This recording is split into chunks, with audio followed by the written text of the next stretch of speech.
The Primus Phoebe is going to be rerunning along with Chisa, and after looking at her kit, she's going to be a sub DPS with the ability to buff her own damage output to dish out some pretty decent damage. Unfortunately, I have to pull both Phoebe, Chisa, and her weapon, so I'm gonna be trying my best today to justify why Phoebe is in fact one of the best characters in the game, so I can just feel a little good about pulling her. So, without further ado, this is Phoebe to pull or to skip.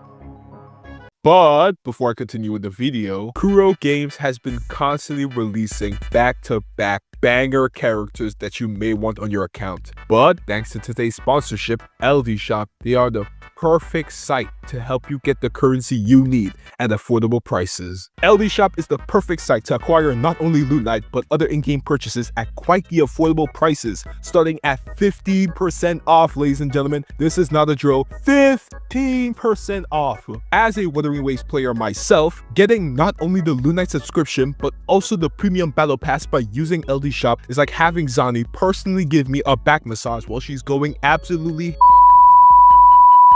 And the whole process was really super simple. All you need to do is use your game UID from Wuthering Waves, choose the specific server you're playing on, choose your desired purchase, wait 5 minutes after the top-up completion, and voila! Thanks to LD Shop's affordable prices through official ways, your account is now blessed because of them. This also just doesn't go for Wuthering Waves. We can use LD Shop for Honkai Star Rail, Genshin Impact, Zenless Zone Zero, PUBG Mobile, and much more, okay? And not only is LD Shop safe, but also trusted among the entire gaming industry. And with multiple 5 stars on Trustpilot, you're not gonna have to worry about any pesky Fraxidus members tampering with your account.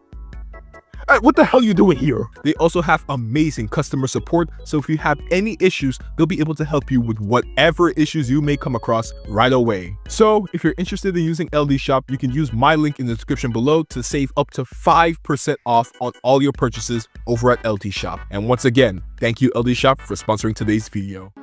So before I get into her kit, you're going to have to know that her kit doesn't scale off of one damage type. So basic attacks will be dealing, well, basic attack damage, heavy attacks will be dealing heavy attack damage, and so on. And the reason I'm letting you know this in front right now is because I wouldn't want you to get confused when you see who's her best supporting teammates. So, the most unique thing about Phoebe is the fact that she can summon her Ring of Mirrors where the enemies are. And this basically allows her basic attacks to always land on the enemies, regardless of if she's in the Ring of Mirrors or not. However, if she's in the Ring of Mirrors, then her basic attack, O Come Divine Light, will turn into Chamuel Star, which basically makes her basic attack stronger. She can summon this Ring of Mirrors with her Resonance skill to where lights shine. Not only will her skill summon Ring of Mirrors, but it will also slow the enemies for 2 seconds. And if you press the skill button again, it'll allow Phoebe to teleport into the Ring of Mirrors if she's outside of it. Her Resonance Liberation, Dawn of Enlightenment, will deal damage. However, if you are in her Absolution mode, her ult will give you a massive damage multiplier boost. And if you're in her Confession mode, it'll apply 8 stacks of Spectral Frazzle. Now, I know you're wondering what those 2 modes are, so let's get straight into our Forte circuit. In order to even activate one of these modes, you're going to have to build up her Forte gauge, Prayer. She can hold up to 120 prayer, and the only way to build up prayer is, just by letting it passively increase by 5 every second. And once you have max prayer, you can either hold her basic attack button to go into her Absolution mode, or hold her skill button to go into her Confession mode. Just remember, you can't go into 2, you can only go into 1. But yes, her Absolution mode is essentially, well, her DPS mode, which applies 1 stack of Spectral Frazzle and will grant her a lot of damage buff so she can consistently deal damage. And her Confession mode is her hybrid mode, which will also apply 1 stack of Spectral Frazzle. This essentially allows her to consistently implant Spectral Frazzle on the enemies. And once she has Divine Voice, if you use the 3rd string of her basic attack or her dodge counter, it replaces her standard heavy attack with heavy attack Star Flash. It will cost 30 Divine Voice to use, and it will grant you 1 of 2 effects if you're in either her Absolution or Confession mode. Her Absolution mode effect will reduce the cost of Star Flash by 15, and Star Flash will get a 256% damage amplification when you hit an enemy that has Spectral Frazzle. We'll have Star Flash apply 5 stacks of Spectral Frazzle when enemies get hit with this heavy attack.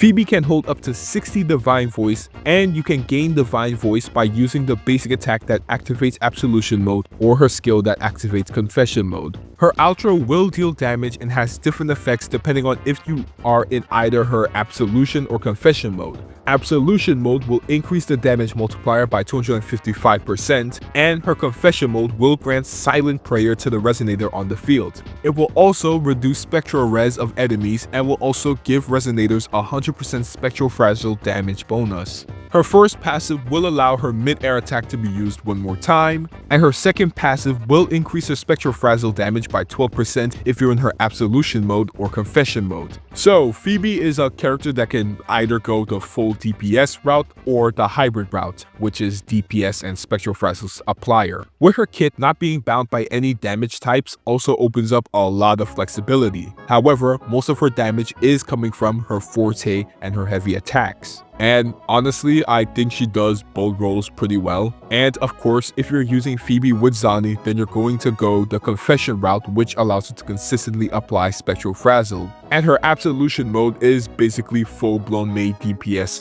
/ true sub DPS route.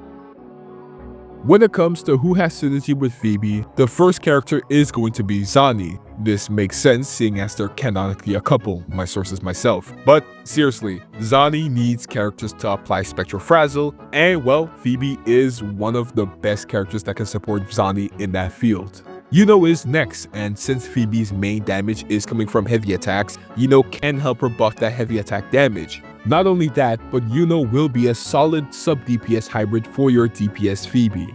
Chakona makes sense to be next, with Phoebe being able to increase Spectral Fragile damage, and Chakona passively applying Spectral Fragile with her ult. Yeah, you can see why she's definitely one of her best teammates. Frolova is up next, and not only is she going to be a solid sub-DPS for Phoebe, but with Frolova being able to buff heavy attack, Phoebe will be able to benefit from this. Mortefi is up next, and to be honest, it's only because he can buff Phoebe's heavy attack with his outro. And Sanhua is also in the same situation as well, so she can buff Phoebe's attack at S6, and she can also buff Phoebe's basic attack damage with her outro. And lastly, there's Spectral Rover, and since Rover can apply Spectral Fragile with their skill and ultimate, this means Phoebe can increase the damage of more Spectral Fragile. Now, Phoebe has a lot of team options, so let's see if we can list them all. Phoebe, Chakona, and Zani is one of Phoebe's most common team options. Now, you can sub out Chakona with Spectral Rover, Shorekeeper, or Farina if you don't have her, and to be honest, who does? Phoebe, Yuno, and Spectral Rover is another team option. You can swap out Yuno with Frolova since their roles are practically identical on the team. And lastly, Phoebe, Spectral Rover, and Shorekeeper is her final option. And you can switch out Shorekeeper for Verena if you don't have Shorekeeper. Now, should you pull Phoebe or not? And quite frankly, there's two factors to determine if you should pull her.